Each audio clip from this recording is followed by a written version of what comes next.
Hello again, it's Crew Call here on the Motor Racing Network, taking you into the garage and talking to the folks that make the race cars go around the racetrack. We are so glad you've joined us. Before you do anything else, like, subscribe, share, rate, review, all of those fun things that help get us move forward to other people who have similar interests. We do appreciate it. I'm Steve Post, pit road reporter for the Motor Racing Network, joined by 25-time and championship-winning crew chief Todd Gordon. Hello, Todd. How are you? I'm good. Fantastic. Back from a weekend at Talladega. Mm-hmm. A lot of people, a lot of nervous crew chiefs right now. I'm not one of them. I'm glad about that. That is for sure going into the high-flying Roval. We'll see what happens. Yes. Yeah, going to be fun stuff. We're going to be joined, Brian Wilson going to join us, driver that team and driver that need to perform pretty well at the Roval. They've got themselves in a little bit of a hole. So Yeah.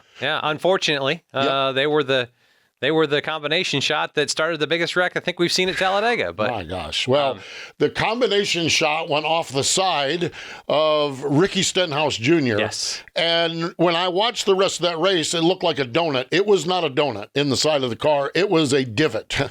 It tore. There was foam hanging out of the car when he got to victory lane. Fortunately, the sides of these cars are pretty numb to anything aerodynamically. So put him in a good position. It did put him in a good position. And you put Ricky Stenhouse Jr. toward the front of the field late in the day. He's pretty good at this style of racing. Well, you talked about it in the pre-race piece. You had conversation with Mike Kelly. If you put those guys up where they can race, they're going to race. And Mike had some different words for you. Yeah, well, the thing of it is that just get us to the front. Get us to the front, and then we can go and do what we need to do. And with Tad Boyd the spotter, with Ricky Stenhouse Jr. the driver, they can just perform if they can get there. And the way that race unfolded, they got there. Yes. And then and when you go to Talladega, Alabama, I'm telling you, and Mike talked about this a little bit. Ricky Stenhouse Jr. is like, I want the ball in my hands. Mm-hmm. I want to play offense. And that's what they did over the course of that race. And you get to the end, you have a green-white checker. Another guy who likes to play offense is Brad Keselowski, toe-to-toe, a couple Chevys behind him that probably didn't hurt Ricky Stenhouse Jr. along the way. And Ricky Stenhouse Jr. just really cool moment, okay? This goes behind the scenes, but it talks about the importance of winning. We fly on the plane with JTG Doherty Racing. Mm-hmm. So as soon as they win the race, we are happy for them, but we know we're going to be the last plane to leave. That is a good last plane to leave. Our pilot, we fly out of the little airport right there, flew out, instead of taking a right towards Charlotte, took a left, and we did a lap around the speedway with the crew guys.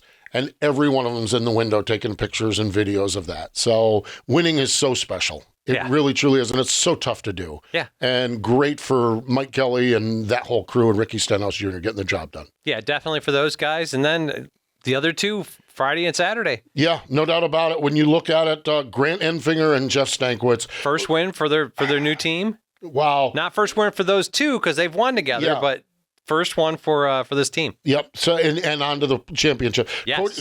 Cody Roval, the team owner on here, he's invested in the equipment, but more important than that, he's invested in the people. Mm-hmm. When you get Grant Enfinger, when you get Jeff Stankwitz, and let Jeff assemble a team around it, you have championship-winning teams. And Cody Roval, kudos to the CR7 crew. And how about Sammy Smith and Philip Bell? Yes. Last 12th seed coming in onto the round of 8. Go to Talladega and win the race. That's all you have to do. Yeah. It's a great position to be and an accomplishment for those guys and great racing both days. So wonderful weather down Talladega. Yep. Lots of chaos. And we came out and the points situation's kind of similar. Denny got himself a gift and got forward with the last one. Ryan Blaney lost early but didn't really hurt himself a bunch, but we've got some pretty good guys down below the cut line. It's going to be interesting to see what happens out to Roval. Really, truly are. Joey Logano, Daniel Suarez, Austin Cindric, and Chase Briscoe below the cut line. I do want to mention this. William Byron, Rudy Fugle moving on. Mm-hmm. Stage points matter. Yes. Stage 1, 3rd. Stage 2, 5th. Race finished 3rd. That after a second-place run at Kansas. Yeah. Points, they've pointed their way into the next round. They've executed this round very well. They put really themselves locked through. Don't have to worry about this weekend. They can start thinking about Vegas and Homestead. Yes, indeed. Yes, they can. Absolutely. So thinking about the Roval will be Brian Wilson, crew chief for Austin Cindric, and we'll talk to Brian next. Welcome back. It is Crew Call. Todd Gordon and Steve Post here. Let's go to Team Penske Shops. Joining us is Brian Wilson, crew chief for Austin Cindric. And Brian, when we look at this, you started off really, really solid. Round number 1 of the playoffs, 10th, and 13th. And boy, you found yourself the last few weeks with a couple of rough days at the office with Kansas and Talladega. Where are we at and how do we go forward? What's the messaging? Where are we at going forward with this, Brian? Yeah, depends on which way you want to look at it. I mean, it's been really positive. The first round of the playoffs was great. Kansas, felt like we had the speed to contend. Mm-hmm. We felt we were going to be able to do what we needed to do, and obviously this past weekend at Talladega, we thought that we had a great shot at it, right? So from a speed standpoint and execution standpoint, I'm telling my guys that they don't really need to change much. Now, if you want to step back and look at the big picture. In the regular season, we didn't score enough playoff points to have any kind of a cushion, right? So, for me, that's something I've got to look at with my guys going into next year is how do we do better in the regular season and give ourselves some kind of a cushion there. We don't have the room to have bad races, and we've had 2 of them. So we find ourselves in a must-win for the Roval, and that's kind of our perspective. So you're back 29 and 30 back of the last 2 spots that transfer right now, and you say you're in a must-win position. What can happen in this race would change your position on that? I mean, does trouble for the 45 or 9 early put you where maybe stage points and things like that matter, or do you feel like you're in a must-win all day long and just got to commit to that? I think that's the tough question, right? If you're in a must-win, you feel like you have to flip stages, or you might have to get aggressive on when you pit. So it has to happen really early, and it has to happen to multiple cars because we've got to pass 3 guys at least. We can't have. I think the 14's behind us. We can't have him have a great day either. So there's a lot of cars that we have to pass, and that's going to be a tough, challenging situation where, if they have issues early on and it looks like we can point our way in, then sure, we would take some points. But the reality is to score points, you've got to be running really well in stage 1 anyways. So our first focus has to be on speed in practice. We've got to have the speed. We've got to qualify well. We've got to be up front to even think about a point situation in stage 1. Brian, I want to go on the pit box and maybe even the connection back to the war room. Monitoring others. You've got a lot going on with that 2 car. You'll be keeping an eye on that 2 car, if you will. You've got a lot going on. How does that work with monitoring others? Just take us behind the scenes with the communication and the technology and how that all works. Yeah, so when I sit on the pit box, I've got a lot of screens in front of me. I've got, in front of me up top, I've got the points. NASCAR has a points page that's live. So we'll have that on one of the screens. But, sometimes early in the race, that may project out like, okay, if someone's running first, they're going to score those points all the way through. So I've also got my guys, 1 guy at the shop, 1 guy that's going to be sitting next to me, 2 different engineers working on those situations as well. So we'll look at the points, but then we also will scan them. Our closest competitors, we'll be scanning them to know what they're saying, what strategies they're thinking about.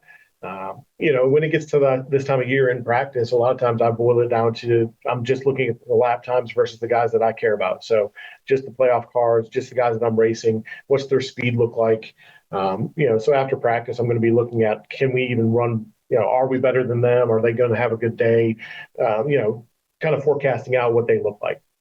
So in this weekend, a little different format because we get 2 20-minute practices and separated. So it's Group A gets 20, Group B gets 20, Group A comes back and gets 20. So there's a 20-minute lull in between your 2 sessions, depending on which group you're in.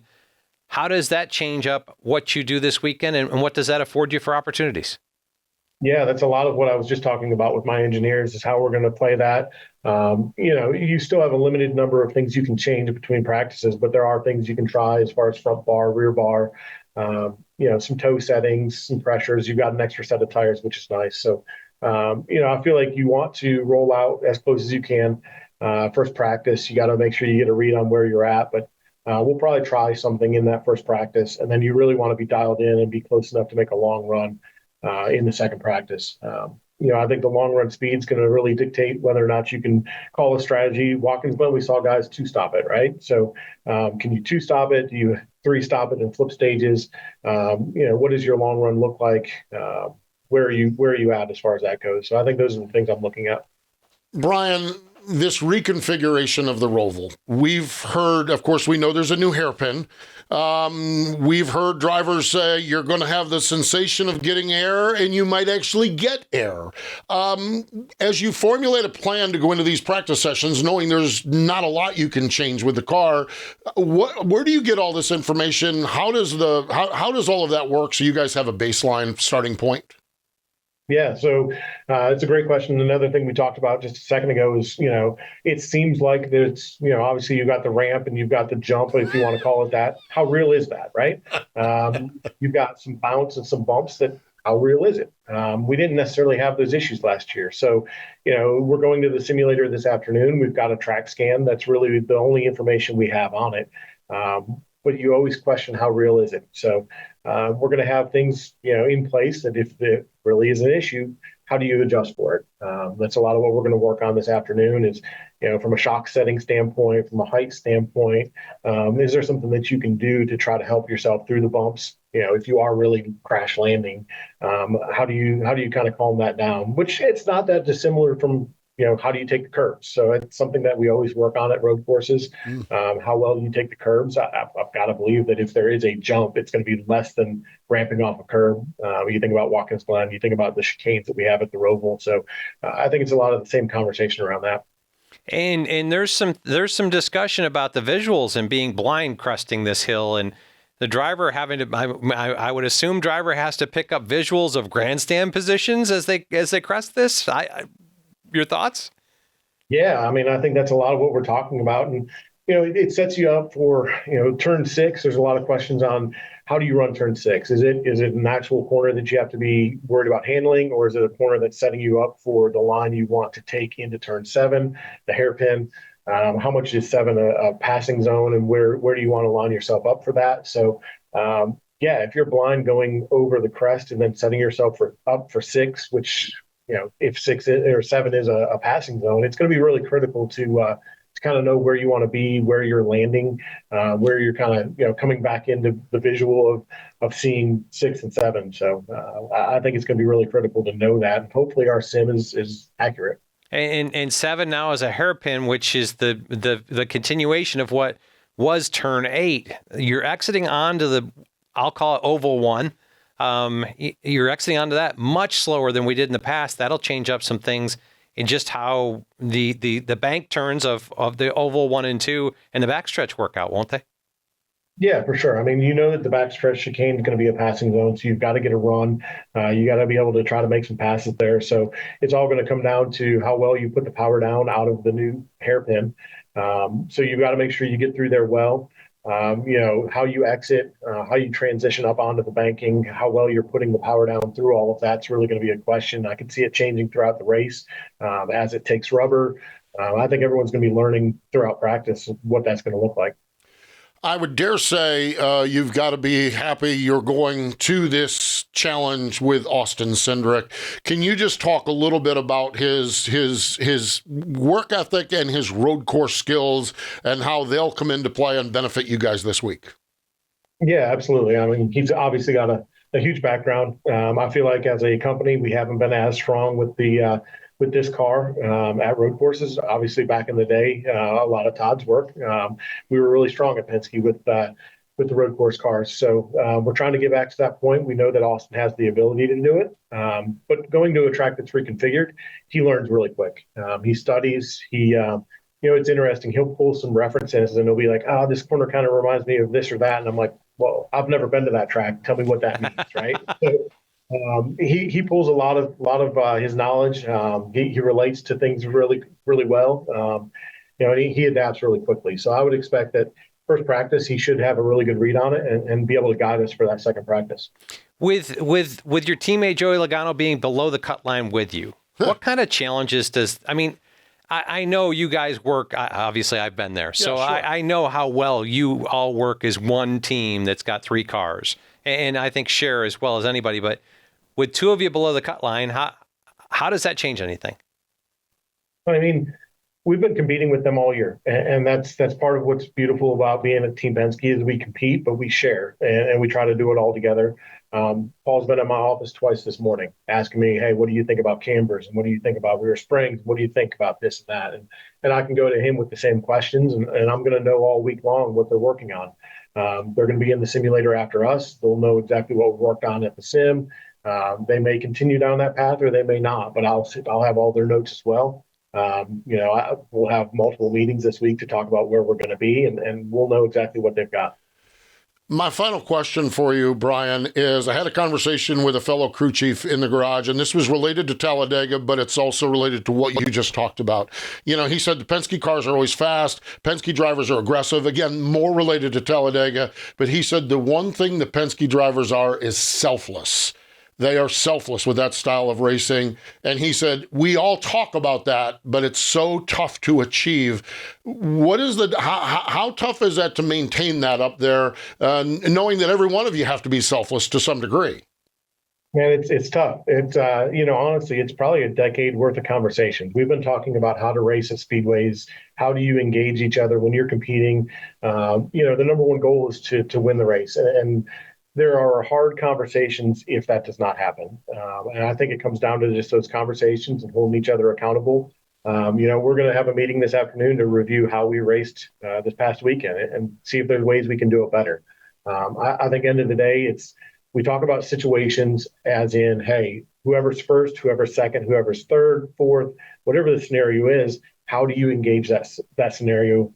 And we try to take the personalities and the teams out of it. It's not like if the 2 cars leading and the 12 is second. It's somebody is first, someone's second. How do you want to approach that? And you have to put yourself into those scenarios of, if I'm the second place car, how do I want to race? If I'm the leader, how do I want to race? And we talk through those scenarios so that everything's kind of well laid out beforehand to know how we're going to race. Yeah, this crew chief was very complimentary and shaking his head, wondering how you do that. So really, really neat, and see how it all plays out this weekend on the Roval. Well, we always talk about race cars. How are they in left-handers? How are they in right-handers? How are they on the banking? We'll see how yours flies through the air. Maybe that might be an option as well. How do we get through the air? Fascinating stuff, really is. Brian, we appreciate the time. Thanks for joining us here on Crew Call. Absolutely. Thank you, guys. There we go. Brian Wilson joining us from up at Team Penske. Stay with us. More in just a moment. Welcome back. It is Crew Call here on the Motor Racing Network. Todd Gordon and Steve Post and Brian Wilson breaking it down. This Roval is going to be fascinating, Todd. These practice sessions are going to be fascinating. The uncertainty is fascinating. I can't imagine. He even said ramp and landing. I mean, normally landing is only Dover. Now we've got to land them at the Roval too. Yes, yeah, and from what I've heard, a blind kind of cresting of a hill, not to get to 6. So I think that whole area, exiting 5, and when we talk about 5, so when you get in, we're now 5 is the backstretch turn 3 or turn 2 corner coming of the infield coming back. Yes. That's the third right-hander, I would say. Leading to 6 being the last right-hander before 7 becomes a hairpin coming back to the what I call oval turn 1. So that whole area, Brian talked a little bit about it. Is that a passing zone? Is that, I think if you dive bomb somebody into 7 off of 6 into 7, you set yourself up to have a terrible exit for the longest straightaway you're going to have. Right. And so you're going to see guys passing each other back. I think that whole area is going to be an evolution, not only in practice, but in the race. You mentioned the longest straightaway. The longest straightaway includes oval turn 1 and 2 because you're getting up to speed. Because you're not at limit. You're not You at can limit. drive to the top. You can drive to the bottom. Wide open. Because you're exiting so much slower than you were last year. So where we used to feel like, the only place, when I was a crew chief here, the only place we felt like we were at limit on the banked part of the racetrack was getting oval turn 4, where you were at max speed, just about to come to the brakes, maybe getting that to turn to get back to that chicane. Down by pit road. Other than that, it's kind of like sports cars down at Daytona. Mm-hmm. When they go down for the Rolex 24. You can move all over because there's so much banking and you're not at the speed that would put you at limit. Right. So you can move where you need to. You're still getting up to speed. Yes. Through oval 1 and 2. Yes. You're still getting up to speed. Yep. Which the quicker you get up to speed, the faster you're going to be into that chicane. Well, it's setting you up for that passing zone into the chicane. So I think that if I had to position myself here, I'm going to position myself that I can see that end of the racetrack really well. See that? Because I think that's going to be, I think it's going to be interesting. And I think it'll be a learning process through these 4 20-minute practice sessions for Cup cars. Yep. And the dive bomb will slow you down. Is the juice worth the squeezing? Yes. We'll see. Yeah. Going to be fascinating. On elimination round, we'll see. Yeah. Yeah. Whoever designed this is evil. You know, I mean, they just truly are. Sick sense of humor right here. They really, truly do. And when we look at this, Joey Logano, 13 back, Daniel Suarez, 20 back, Austin Cindric, 29, and Chase Briscoe, 32 from the cut line. So, and the one thing I look at is that it's I know they're 13 back, but you've got Chase Elliott and Tyler Reddick, because Tyler's only 1 point ahead of Chase. Yeah. Either one of them has an issue. That kind of can change up this whole piece, definitely for the 22 car. I think if they were to have an issue or have a poor starting position, not qualify well, it might change up how Paul Wolf wants to call this race. Brian didn't sound that way, and I understand it because there's so many cars back there. But he's got a bunch of cars and 29 points. Yeah. Yep. But if you're Joey, you're that car, and boy, you talk about. But if I'm Brian, and the 9 car has to go to the back, or the 45 has to go to the back, and isn't going to score stage points in stage 1. 10 points makes it 19. Yeah. Nickel and dime this thing. I don't know. Be interested to see how this all plays out. Boy, qualifying again. Yes. Win Saturday. Win Saturday, do good Saturday is going to make Sunday, going to impact Sunday greatly as well. If I'm, and this is another kind of, this is the way I look at these weekends, right? If I'm really good, I feel good about my balance in practice 1. Do I make a pseudo mock qualifying run in practice 2 just so I know what my driver knows what he's got when he goes to qualify? Where he can push that right to the nth degree. Keep that, because we get 2 sets of tires. Maybe I refire on the first set and keep that second set. And 5 minutes left, I do a mock qualifying run. These are the things that we'll see this weekend. Man. Going to be fun stuff. Really, truly is. And again, elimination week at the Roval. So we'll see who is in the round of 8. Fun stuff, that is for sure. And really, really cool. And appreciate Brian Wilson again breaking it down for us. Such a good guy. Just brings so much insight, that's for sure. So that is going to do it. Our friends at the Performance Racing Network will have all the coverage this weekend at the Roval. So you can make sure you dial them up on your favorite MRN and PRN radio station and listen along as they have all the call. Weekly shows we have here on the Motor Racing Network: NASCAR Live, our Tuesday night tradition, NASCAR Live Wide Open, where we all gather on Thursday for a little bit of bonus NASCAR Live coverage. NASCAR Coast to Coast, where Kyle, Ricky, and Chris Wilner take you into the roots of racing. Wing Nation, we talk sprint cars, and of course, this is Crew Call. Make sure, again, you like, share, subscribe to all of the MRN programs. He's Todd Gordon. I'm Steve Post. We're grateful that you have joined us this time on MRN's Crew Call.